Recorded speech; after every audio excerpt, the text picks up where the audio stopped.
Hi, everybody. Thanks for joining this event. We're just going to wait a minute for some more people to trickle in.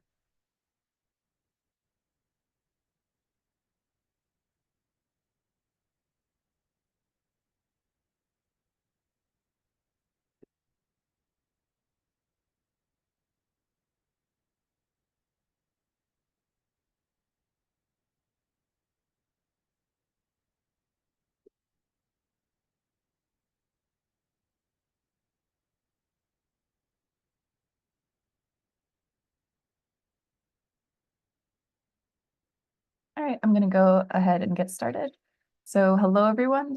Thanks so much for joining the National Zoning Atlas for our 7th Metro Area Zoning Snapshot. We host this webinar series to spotlight the various metros as they come online on our national map. Today, we'll be focusing on Charlotte, North Carolina.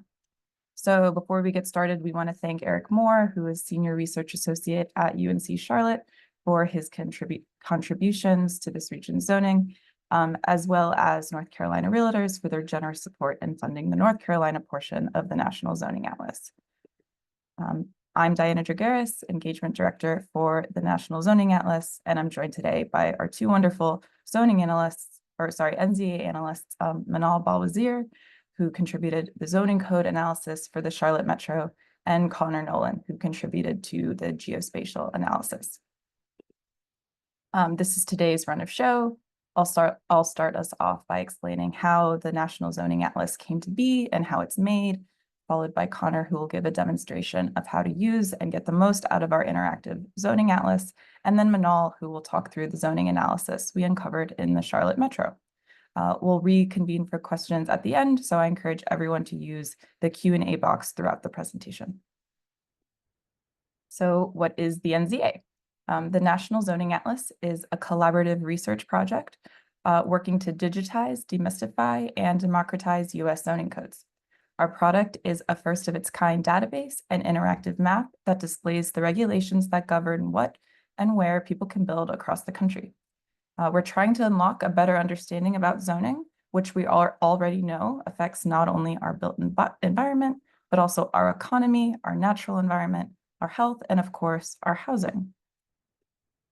Our research collaborative is united in the belief that the rules of the playbook, or that understanding the rules of the playbook is the first step in diagnosing what's not working and should provide the foundation for devising solutions.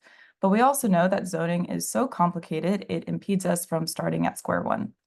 The State Zoning Enabling Act of 1922, pictured here, was the model legislation for states to adopt to authorize local governments to zone. As a result, around 30,000 individual jurisdictions exercise the right to zone.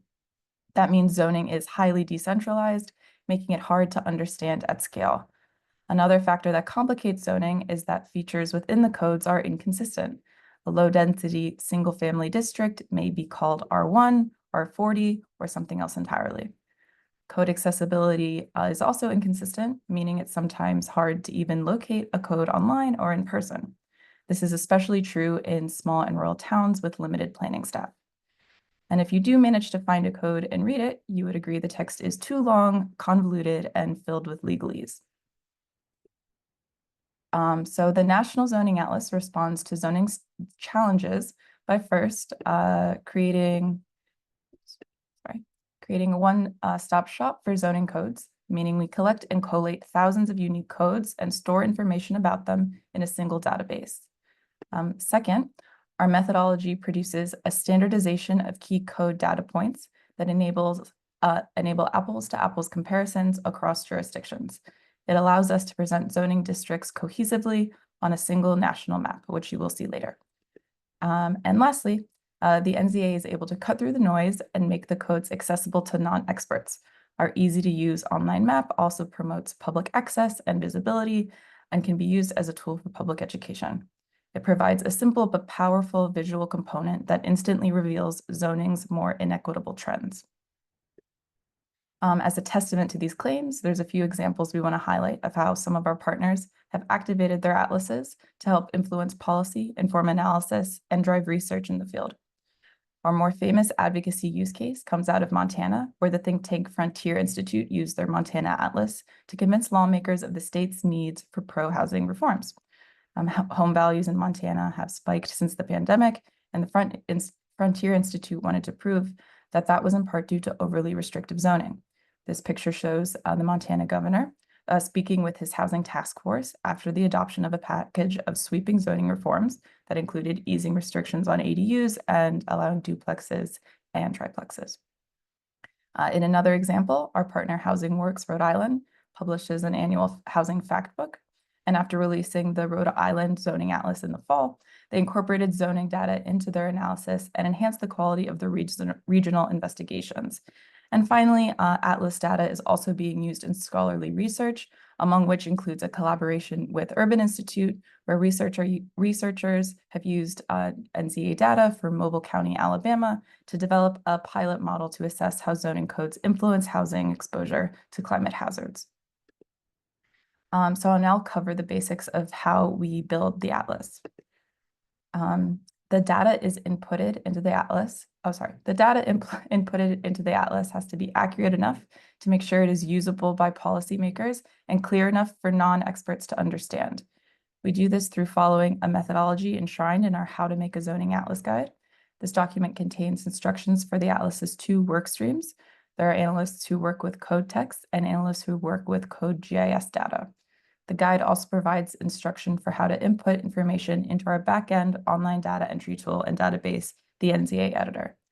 The NZA leadership team regularly evaluates and updates the methodology to adopt more uniform and consistent conventions that are adapted from our ever-growing collection of zoning codes. Here is a view from inside the NZA editor. In every jurisdiction with zoning, analysts work together to establish the list of zoning districts present between the zoning code and the map.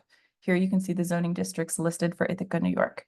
At this stage, we also identify what type of district it is.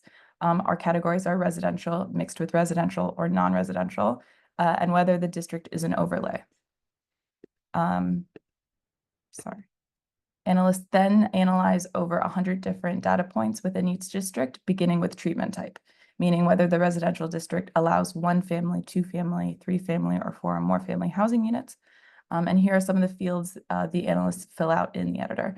You can see we track minimum lot size, setbacks, height caps, and parking requirements among various other use and lot characteristics.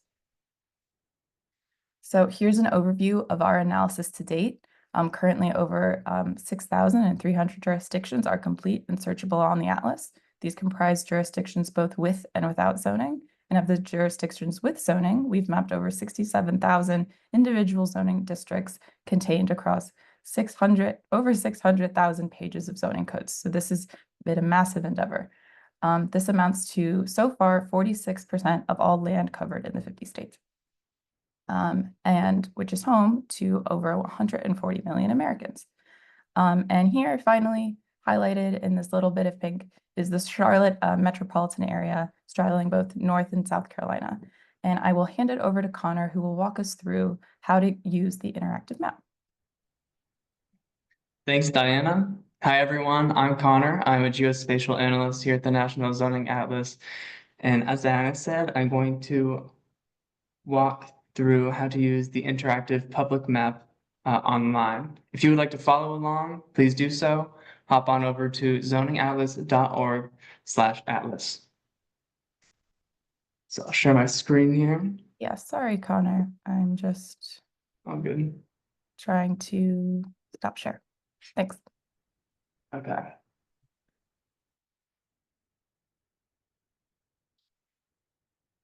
Okay.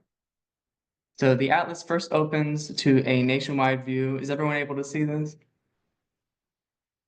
Diane? Okay. We can see it. Yeah, okay. And the areas in purple here are areas with zoning, and the areas in gray are areas without zoning. There are some other layers such as water, tribal lands, protected lands, and so on, but I'll get to those in a moment.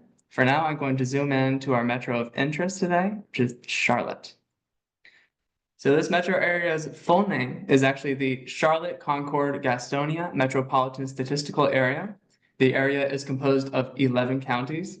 Those are Chester, Lancaster, and York counties in South Carolina, as well as Anson, Cabarrus, Gaston, Iredell, Lincoln, Mecklenburg, Rowan, and Union counties in North Carolina. So this is a big metro. To walk through the features of the atlas, I'm going to zoom into the city of Charlotte using the search tool on the right-hand side here.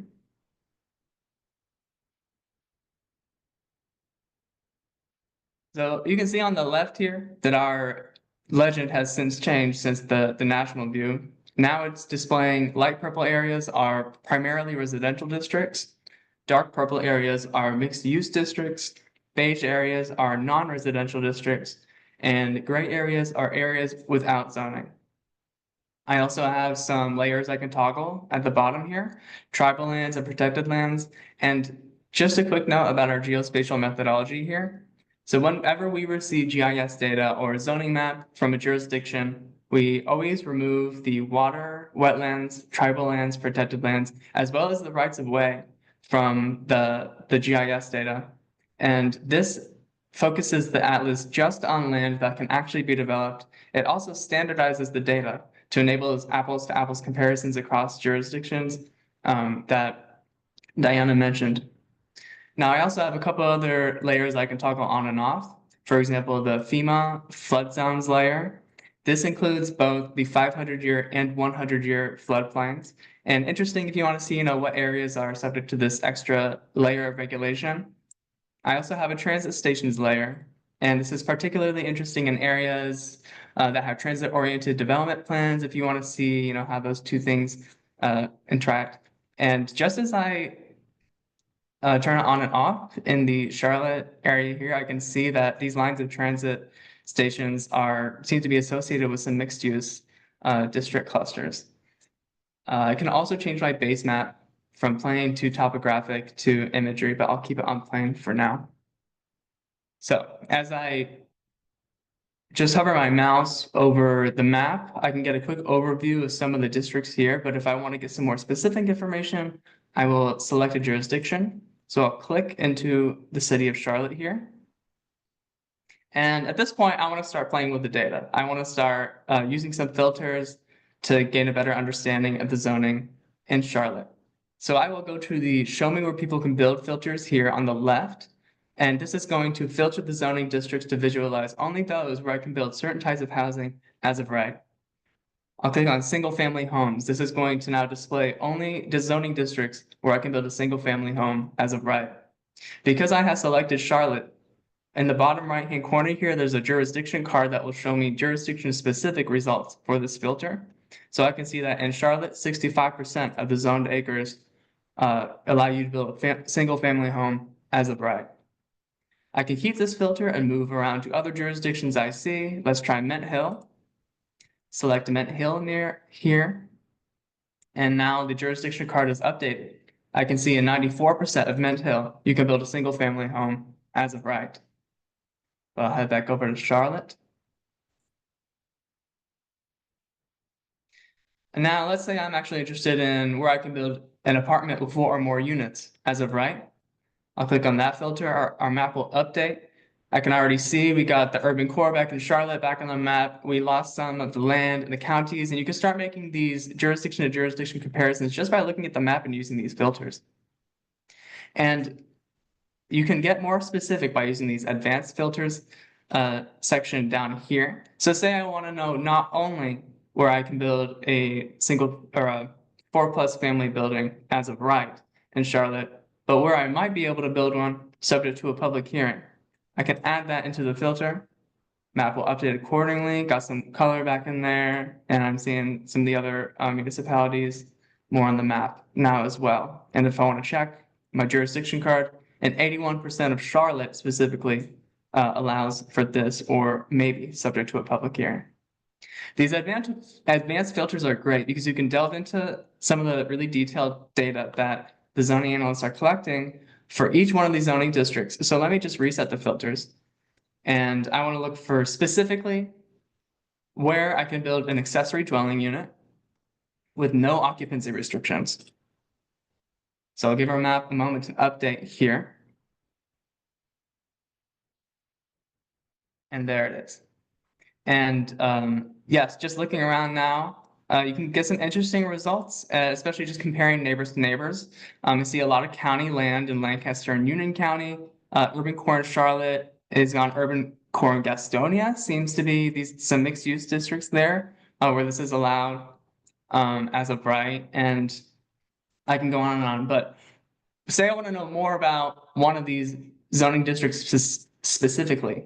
I'll click on N1B here in Charlotte as an example. As I click on that, a new card on the right here will show up, and it'll show me a summary of the uses allowed in the N1B district. I can zoom to this district's extent using the Zoom to District button. I can look for more details in the Show Me More Details button, and I will get to see a lot of the details that the zoning analysts are collecting for all these zoning districts. I can also just zoom or scroll beneath the map viewer, and I will see a filtered view for the jurisdiction I have selected of the zoning districts filtered for what I have on the map. So lastly, there's just a couple other filters I want to show off before I go. I'll deselect Charlotte as the jurisdiction, reset my filters, and let me just zoom out to more of our metro. And I want to know where people can build missing middle housing. So I'll click on that filter. Missing middle housing is going to show me the zoning districts where you can build 2, 3, or 4 family housing as of right. And again, got the urban core in Charlotte back. I see kind of the same looking in Gaston County, and town of Lancaster stands out here versus Lancaster County, excuse me. Let me also show me where people can build housing without parking. And this is going to filter for where the zoning ordinance doesn't have a parking mandate. So I see some standouts here again: Lancaster, Rock Hill, Fort Mill, and Mint Hill as well. And we saw earlier Mint Hill, 94% of the land in Mint Hill, you can build a single family home as of right. It looks like there's not a parking mandate for much of that in the zoning ordinance. So I'll leave the rest of the filters for you to explore on your own. We have some tools on the right-hand side of the screen here. If you want to share what you're seeing, you can export the map as a PNG image using the camera button, and it'll download it right to your computer. I can also share it using a link. And if I want to know, find the tutorials on how to use the atlas, there's an info button right here. Lastly, we have a new tool to generate your own snapshots. If I click this button, it'll take me to a page where I can generate a snapshot for a jurisdiction or area of interest to me. But I'll stop there and hand it off to Manal to get into some of these statistics. Thank you so much, Connor and Diana. Hi, everyone. I am Manal, a zoning code analyst here at the National Zoning Atlas. And I will be diving into our zoning analysis and finding for the Charlotte metro area. So we reviewed the zoning text for the 91 jurisdictions that comprise the full Charlotte metro area. 90% of those jurisdictions had zoning. And as a preface, our current analysis does not evaluate land use regulations outside of the zoning code, nor does it consider any pending or recently passed state legislation, which has yet to take effect. So for example, some of those jurisdictions regulate subdivisions or affordable housing outside of the zoning code. So we only look at what is regulated by the zoning text. Now, to give you an idea of the complexity of the Charlotte metro area, we read and analyzed 24,790 pages of zoning regulation, which averaged 302 pages of text per zoning code. As you can imagine, this work takes up a lot of human brain power. We read the codes, applied the methodology, and simplified the zoning requirements to extract key data points that allows us to make cross-jurisdictional comparisons.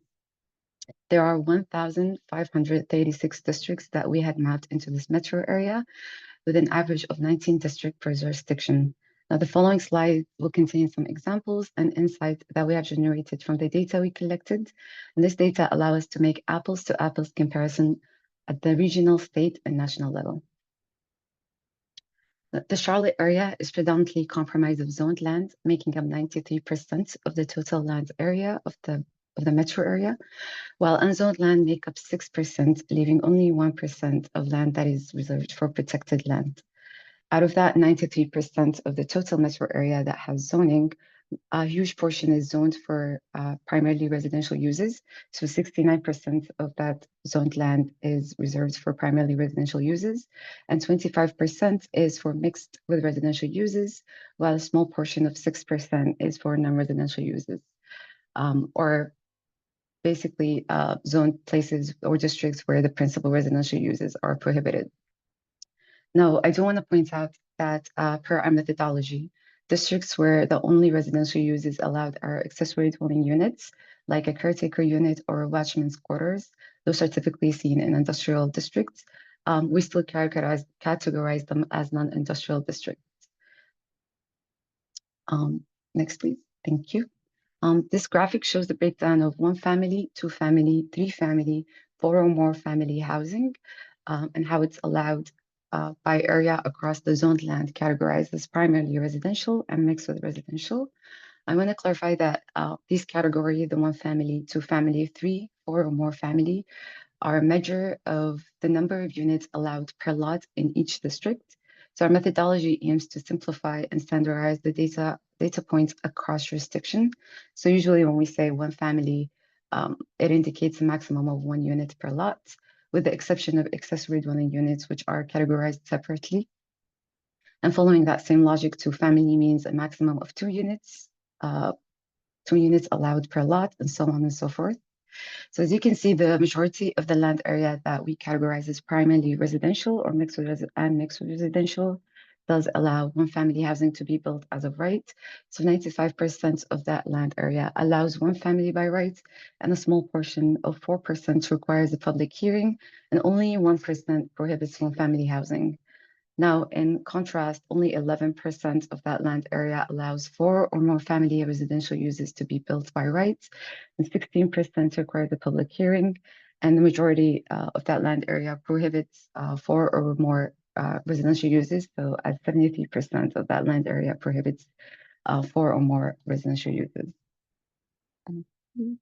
Thank you. And so this graph shows a breakdown of jurisdictions, or how jurisdictions treat 1 family residential uses in all the land that we've categorized as primarily residential and mixed with residential. And so the dark blue indicates that 1 family housing is allowed by right, and the light blue indicates that it's allowed by public hearing, while the gray indicates that it's prohibited. So as we can see, the majority of the land area does allow 1 family housing, whether it's by right or by public hearing, and a very small percentage of the land area prohibits 1 family housing. And then this graph shows 4 or more family housing and how each jurisdiction treats the 4 or more family housing. And so we're using the same color scheme, and as you can see, there's a huge drop in comparison to the 1 family housing that we just saw in the last slide. There's a limited percentage, which is highlighted in light blue, that requires public hearing, and a very small percentage requires public hearing, but a majority of it prohibits 4 or more family housing. Thank you. And we do categorize accessory dwelling units, or ADUs, separately. And we did find that 48% of the land that allows 1 family housing does allow ADUs to be built by right. 25% does allow ADUs to be built with some sort of occupancy restrictions, and 13% prohibits ADUs to be built in land that allows 1 family housing. Next, please. We also collect data on minimum lot sizes required to develop 1 family housing, 2 family housing, 3 family housing, and 4 or more family housing. And so this graph shows a breakdown of the minimum lot sizes required for one family housing. As you can see, 30% has a minimum lot size requirement of over 2 acres, and only 2% does not have a minimum lot size requirement for 1 family housing, and the rest requires 1 acre or less. In addition to the basic information and use and dimensional data that are typically associated with zoning districts, We do also collect data on required affordability, residency restrictions, planned residential developments, and parking minimums. The special provisions are regulatory levels or levers that jurisdiction can use to encourage or disencourage certain types of developments. We collect this data to help users evaluate if there are policy changes that they want to implement, and also as a means to encourage housing development like reduction or elimination of parking minimums. And so in the case of the Charlotte metro area, only 1% of that total residential land allow housing to satisfy a certain affordability criteria. And then 0% of that land restricts occupancy to older residents, while 23% allows manufactured or mobile home plan developments, and 86% has a minimum parking requirements. And lastly, I want to bring it back to the snapshot tool that Connor talked about. The snapshot tool allows you to create your own snapshot by generating a comparison to other geographies of choice, whether that's on a county level or you can compare the Charlotte area to other metropolitan areas. And so you can find this tool at zoningatlas.org/snapshots and generate your own comparison of choice. And lastly, we also love for your participation. Please use the atlas, and you can find the map at the zoningatlas.org/atlas.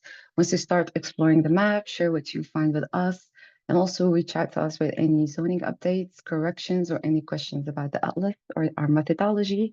And please do contact us, follow us on Twitter and Instagram at Zoning Atlas, and find us on LinkedIn, or you can email us and reach out to us at info@zoningatlas.org. And now it's time for questions, so I will turn it over to Diana for that.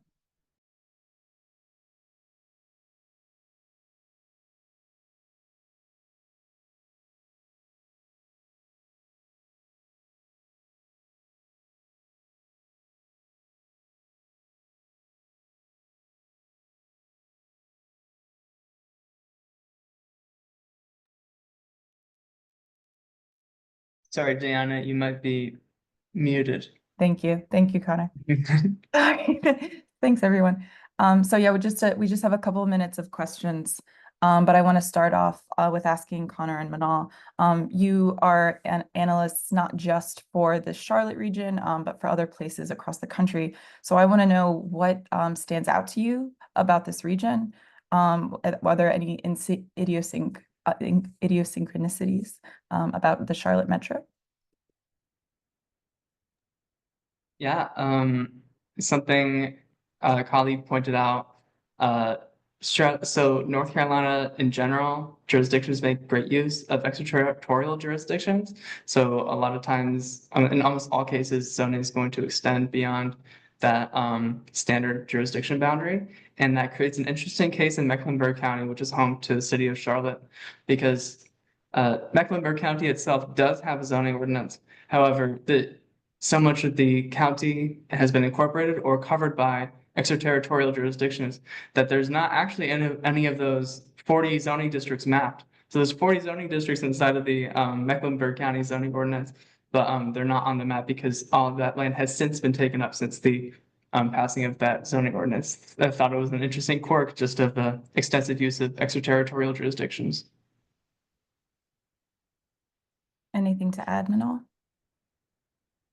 And it looks like we have a question asking, are the codes in North Carolina more complex than other codes you've seen elsewhere? I can answer that. I think me and Connor can both agree that the North Carolina had a very specific districts called conditional zoning, and those usually require public hearing. They were embedded in every zoning text for each of the jurisdictions that we dealt with. And that was kind of one of the more complex parts of the North Carolina codes. I think additionally to some of the codes had sub-districts or form-based sub-districts. So on top of the base district that regulates what can be built and the setbacks, there were some districts that added more restrictions, and specifically in terms of like setbacks. So that was also another layer of complexion that added to that. And just quickly to wrap up our final question, which metro areas are currently in progress or on the docket? So do you want to share the ones you're working on? Yeah, we are currently working on the DC metro area, covering some counties in Virginia right now. In addition to that, we have a bunch of jurisdictions coming online for Pennsylvania. We're actually finishing up Massachusetts soon and have recently finished up all of Alaska and New Mexico, as well as a whole bunch of California. So yeah, it looks like we have to wrap up now, but on this final note, definitely check out the atlas. Anything in purple is already done. And it might also mean that areas next to the purple areas are also going to come online. So with that, please reach out at info at zoningatlas.org with any questions. And you can check out the map again at zoningatlas.org/atlas. And you can see a recording of today's event later on our website. So thanks, everyone. Bye-bye.